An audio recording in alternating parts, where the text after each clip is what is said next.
And we are live. Peace and love, everybody. This is Will Dick with The Art of Floundering. It's been a very long time since we've done a podcast. I've been coming back from major back surgery, but beyond that, I couldn't find any way to put the experience into context until recently. Thus, this brand new series from The Art of Floundering, titled The Testimony of a Study Hall Supervisor. This is part one of the episode, which is, quote, the backstory.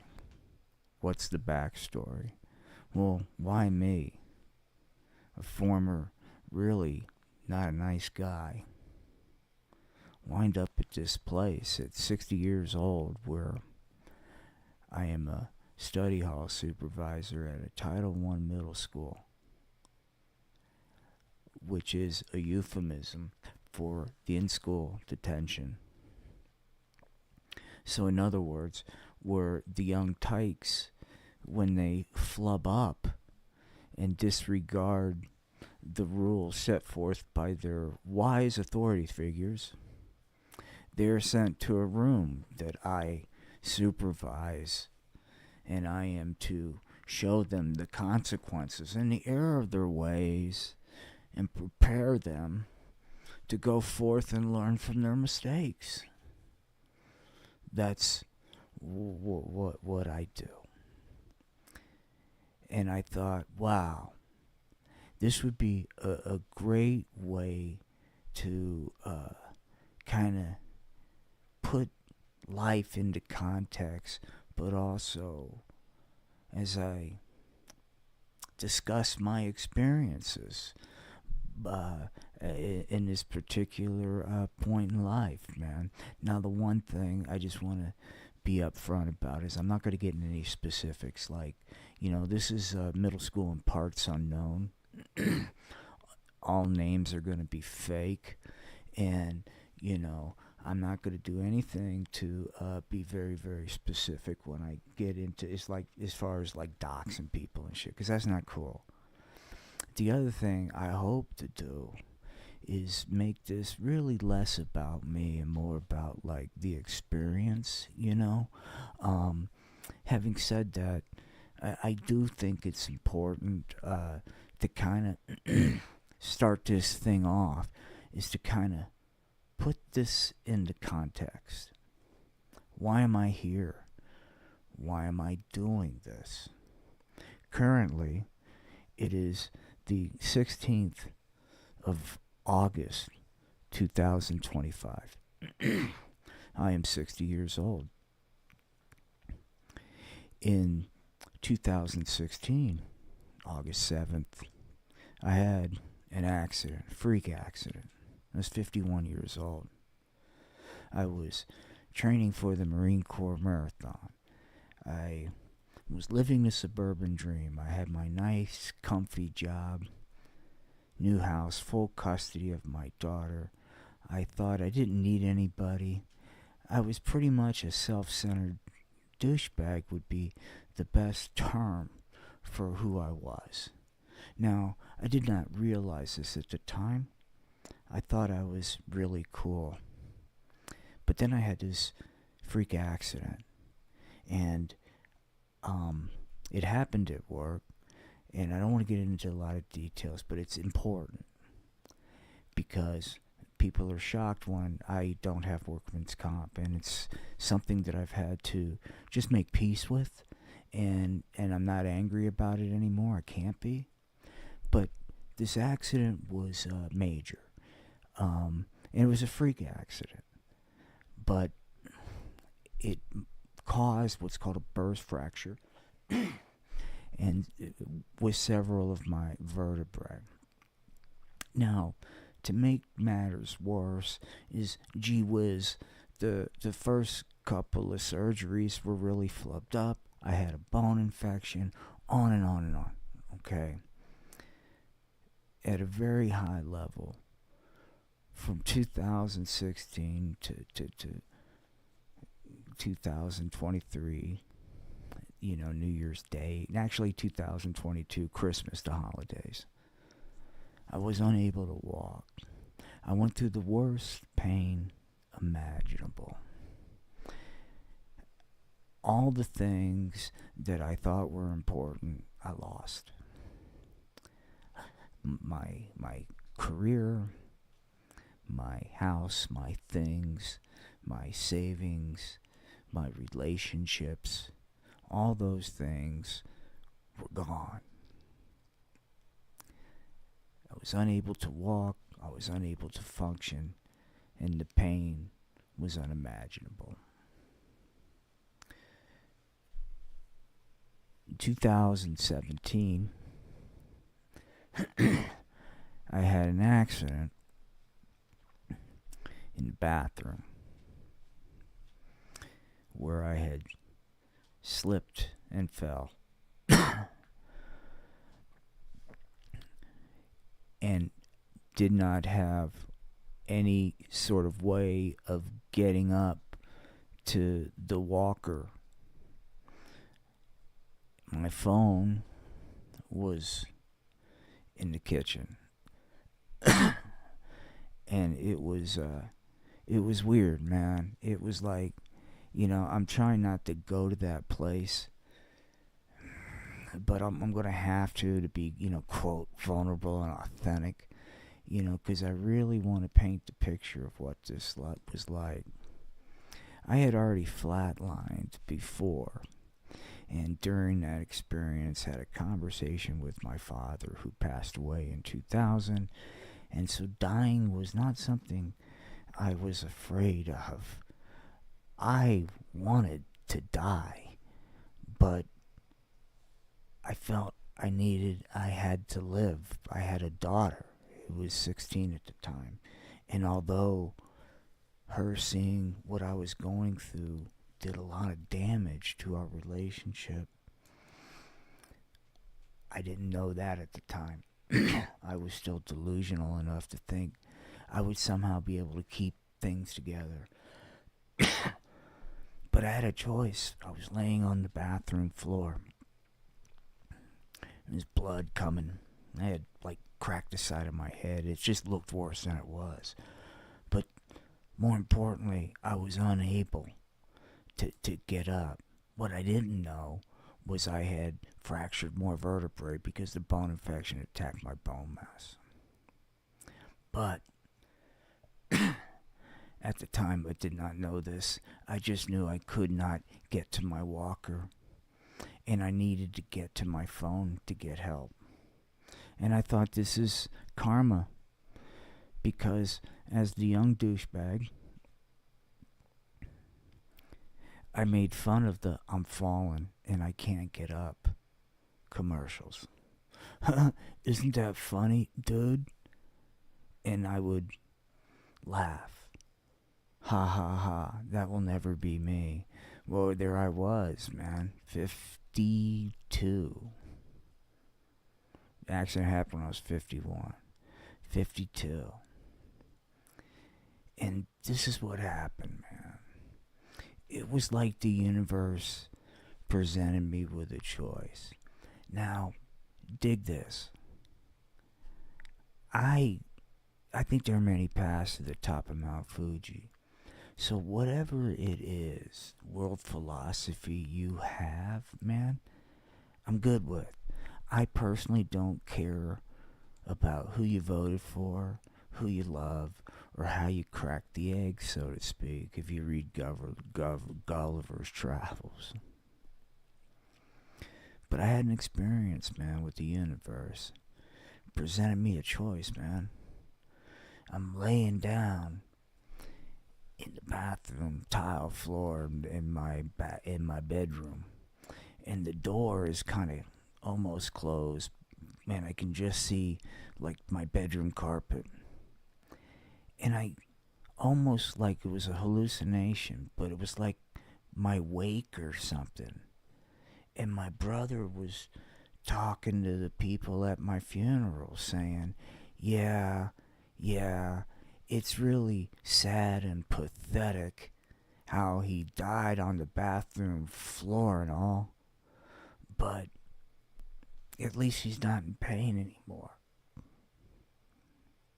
And my whole life at the time was crumbling. I knew I had to come to terms with something that I hadn't in 2017. And that was, if I had any hope of getting through this horrific experience, which at the time there was no hope. No doctor was touching me. It was like, you're never going to get better. Get used to it. I hadn't accepted that. I hadn't accepted that I was going to have to lose everything that I so-called thought was important. My career, my house, my car, my things, my so-called status, all the things that were my measuring stick. That I was a super duper peachy keen dude. Were going to go away. And I was going to be stripped of everything. And then and only then, if I had any hope and prayer of getting better, would I get better. Intuitively, I knew I had to accept that, but I didn't at the time. When I was laying on that bathroom floor, presented with that choice from the universe. The universe was saying, hey man, it's alright. You can, as the kids say, bitch out and go away. And that's cool, man. All your pain will go away. You got some buddies up here. You've already talked to your dad. So you know it's righteous. So why don't you, kind of give into it? Then the universe said, on the other hand, maybe there's some things you still want to accomplish in this life. We're not going to guarantee you squat. The only thing we're going to guarantee that is, if you choose to stay, you're going to go through hell. Absolute hell. And lose everything you thought was important to you. And have to rely on everybody other than yourself in order to recover from this. And then and only then will we allow you the opportunity to perhaps participate in some way of life. And I decided I'm going to do this. I'm not going to give in to the temptation to give up. I'm going to crawl the phone. I'm going to put up with whatever it is I got to put up with. I got to accept the fact that I may never get better again. But if I do, then I promised the universe that I would commit the rest of my life to not worrying about my own bullshit like I did the first 52 years of my life, but instead try to pay back the universe for this tremendous gift of life. And while that sounds cliche, you have to go through horrific 24/7 365 debilitating pain, lack of mobility, unable to take care of yourself, looking at the ceiling with no end of sight to understand what I'm talking about. It's this. One of my heroes is Admiral James Stockdale. Admiral Stockdale was a pilot in Vietnam, got shot down. Early in the war, was prisoner at the so-called Hanoi Hilton. Got beat up and tortured on the reg. Somehow survived the experience. And he was interviewed. And they said, yo, James Stockdale, how did you survive the horrific experience of being a prisoner of war in a North Vietnamese prison camp? And he said, simple. I had undeniable and unquestionable faith that I was going to get through this experience. And I was going to look back on it. I was going to be thankful because despite all the challenges, it would have transformed me to the type of person that I would become. And I would use that type of person to serve humanity. And I thought, wow, man, that right on. That's what I want to do, right? That's I can get with that. And then dig this. They ask him, okay, Mr. Stockdale, James Stockdale, how Admiral James Stockdale, what about the people that didn't make it? What was their story, man? And he goes, the people that didn't make it were the optimists. Those that thought, okay, Christmas will get out of here. And Christmas comes and you don't get out of there. Okay, man, that's all right, because we'll get out of here on, Valentine's Day. Valentine's Day comes. Eventually, according to Admiral Stockdale, the optimist sets himself up for failure and they can't come back from it. So this has become to be known as the Stockdale paradox, which is unquestionable faith coupled with cynicism. You are going to get through this, but it will suck. So I came to terms with that concept. Now I would have to practice it over the many years, but I came to terms with that things were going to suck. And I don't know how long it took me to crawl to the phone. All I know was it was like sun up when I fell, and then it was dark when I got there. But I made it to the phone, called for help. And then all those bad things that I talked about happened. I lost my career. I had to come to terms with the fact that although this accident happened at work, according to the government, in my official job description, Sunday was outside my duty hours. Keep in mind that I was a senior manager, and this was a 24/7, 365. The expectation was you are there. It was uncanny. I can go on and on and on, but I had to let that go. Part of this journey was like letting go of things that I have every right to be angry about, forgive people. Why? To do otherwise, I'd be this miserable bastard that would just piss and moan, and I'd live in this negativity. And I didn't want to do that. I knew intuitively I'd have to let all the negativity go. And part of that was forgiving what I thought would be unforgivable, but I found a way to do it. Pain beat a lot of my stuff away. So, that's sort of the thought process. So then I go through all this, man. I have to leave Oklahoma, and I came to a different place because I don't want to give that place away, because it's irrelevant. And once again, I had to go to parts unknown, which is where I currently am at. I came to parts unknown in 2021 to die. I living in a basement, knew that I was going to have to be in assisted living. There was no way I could expect anybody to take care of me at the level that I would need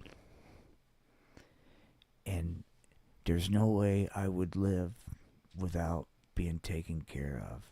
How ironic it is to be in a situation like that when you're the kind of person that thought, I'm a self made kind of cat. I don't need anybody. Look at me. I am super duper peachy keen, and the rest of the world just doesn't understand how smart and how capable and blah blah blah. It's humbling. It's the humbling I needed. Trust me. I believe that going through the kind of pain I went through was the only way for me to finally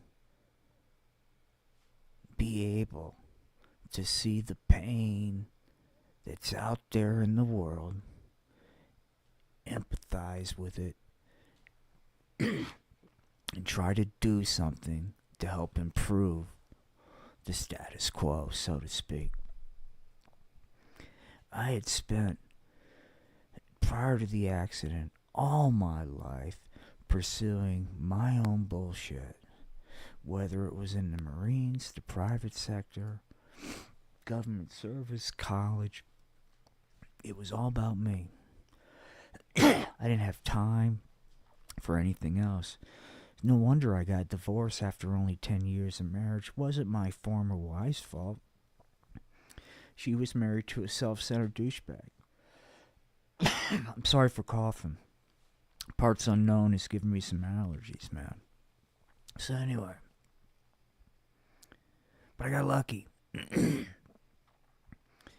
Because one of the things, there were two things a doctor in Oklahoma told me. Well, three. The first thing he told me was I was truly fucked and I had to get my affairs in order because if there was no medical intervention, I would only live for maybe 5 years. That was the first thing he said. You know, I was like, okay. The other thing he told me was that I had nobody would I went to all the major clinics throughout the country. You know, I was afforded the opportunity to do that. And they all said, we can't help you. It's just, there's no surgery that can fix this. You just got stem cells, none of it. This is at the time. So I was like, okay. So my job is to recognize that when we live in a world where you can stream a movie to Mars, you recognize that technology moves fast. And when somebody tells you they don't have a surgery or a quote cure for your condition today, doesn't mean that they're not going to find one soon. So I knew my job was to disassociate as much as I can from reality to last long enough for that to happen. Because if I were to spend time in reality, in the pain, dwelling on my situation, I would have killed myself. Like so many that I've crossed paths with that have gone through similar journeys. I just knew I would have to do this. It is not the most mentally healthy choice, but it was the least destructive of nothing but destructive choices. Every choice I had blowback. This one had the least amount. So the other thing he told me was, don't be a pain in the ass because it's so complicated. If they tell a stupid joke, if they offend you, whatever. Be the nicest person on the face of the planet. Don't ever get angry. Don't ever let them get you angry. Because they don't want to deal with any headaches. Because you're going to be such a headache medically, they don't want to deal with a frickin' head case. So don't be such a fucking snapperhead. Even though you're in pain, you can never whine about it. Don't do it. They don't want to hear it. Last thing he told me was, pain medication represents complication. You will never have anybody do surgery if you use opiates to manage pain. So, I didn't. I'm not saying I didn't use other things. I used like what nature provides. At the insistence of a doc, he said, "Hey man, I'm going to get you a marijuana card, medical card." This was in Oklahoma. I said, "Doc, I don't want to be one of those filthy, degenerate users of the pot. Next thing you know, I'll be drinking again." I was just afraid. But in my case, it helped. So, in parts unknown, I was told, "Yeah, man, we can do this surgery." And we've come up with a technique. Long story short, after thinking I was going to have to live in assisted living the rest of my life, trying to hold out hope, there I was. New Year's Day 2023. Let me explain something. And a lot of people that have gone through these major injuries, I know, will understand. The surgery was long. It was about 20 hours. There's a lot of different types of surgeons and different anesthesiologists. And it was major. A lot of things were put in and all this kind of stuff. When I woke up from the surgery, I did not require any, morphine or anything like that, because the post-operative pain of major back surgery was less than the pain I had been living with. Now they gave me some other stuff though, the kind of, ketamine drip, which was peachy keen anyway. So I made it. The unimaginable has happened.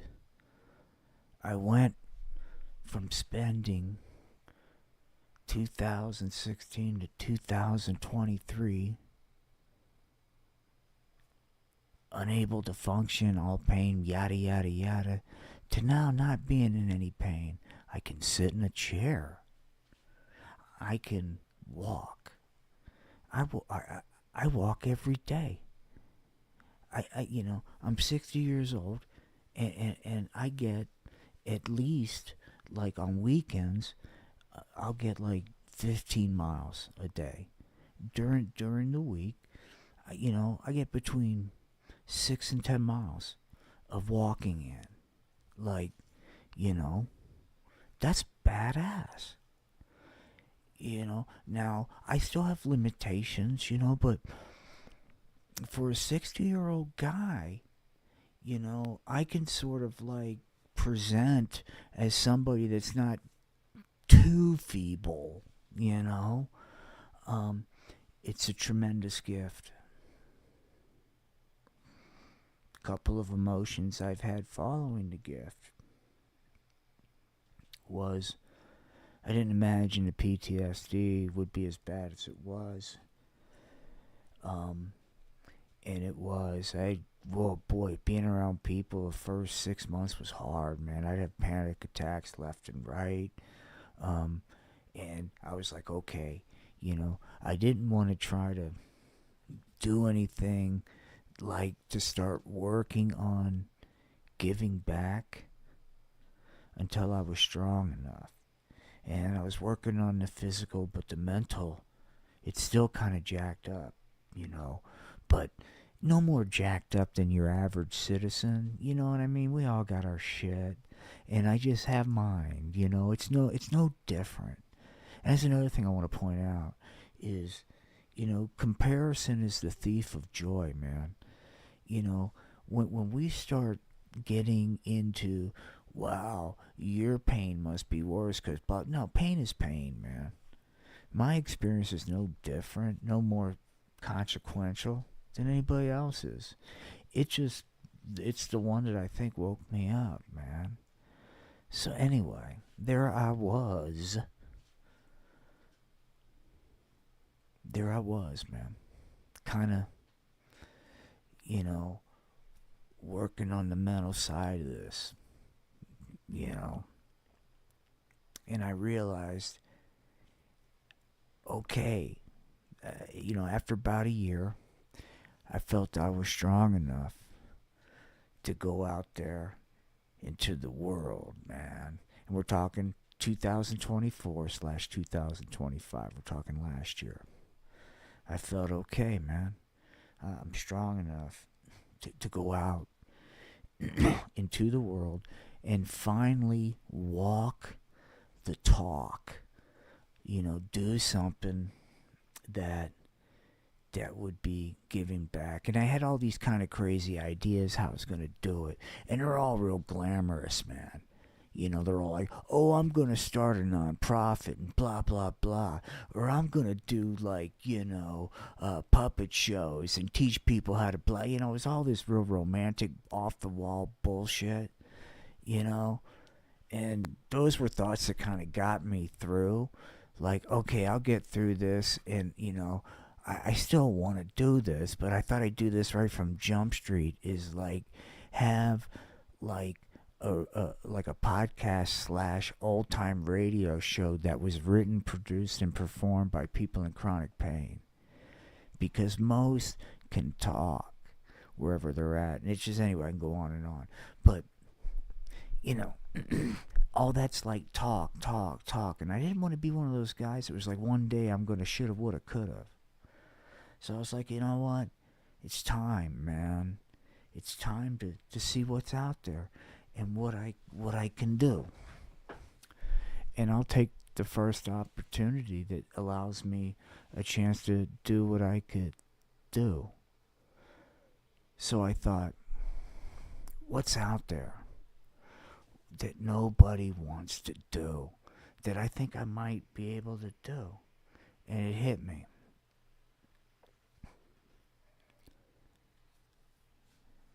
I know what it feels like now to be ignored. I used to ignore the entire world. But I know what it feels like, man. Both as a kid and through my experience. More so through my experience. To be ignored, to be cast off, to be written off. To be, quote, a pain in the ass to deal with. Can you just go away? We'd like to deal with the cool kids. Go to the land of the misfit toys. Leave us alone. And I thought, where does that world exist today? And it hit me. I don't know shit about education. Sure, my former wife was a special education teacher. And although we were married 10 years and I should know about her job, I was so self-centered I never listened, so I couldn't tell you. I'm not proud of this, but this puts things into context. I don't want to be that guy. I felt an obligation. I do. To do something. So I go online and I look what education opportunities are out there. And then I saw, wow, study hall supervisor. I knew what it was. And I thought this would be interesting. I'll learn a lot. And I think through learning, I'll be able to help, contribute. I'm not under the illusion that I'm going to solve any world problem, but to be some sort of positive force, And I thought this would give me the opportunity. I have a feeling a lot of these kids feel like the system has totally let them down.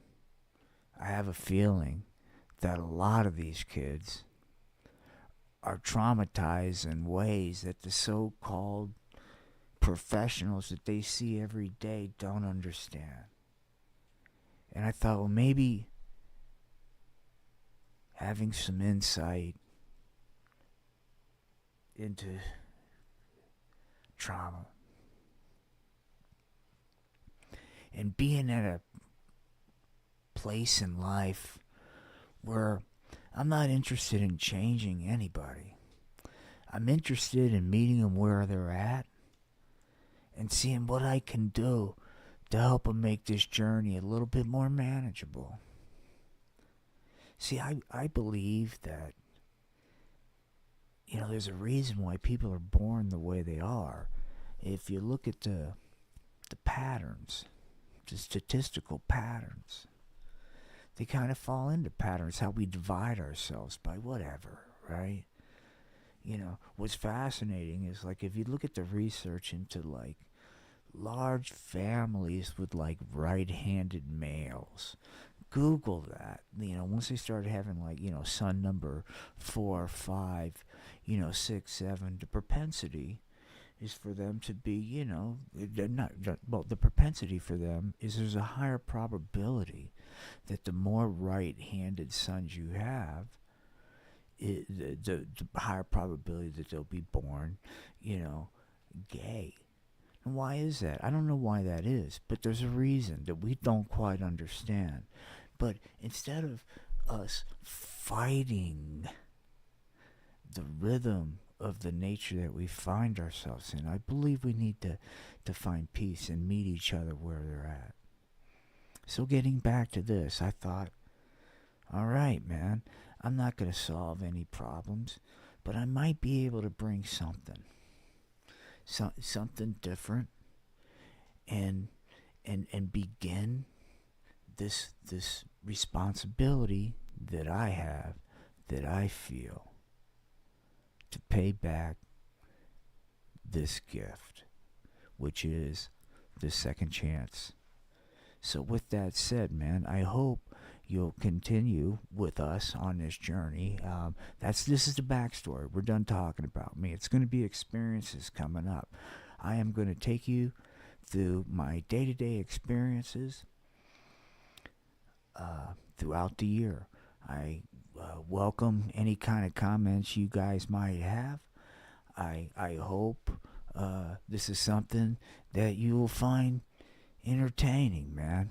With that said, from Parts Unknown, this is Will D. with the Art of Floundering, wishing each and every one of you nothing but peace and love. Bye-bye.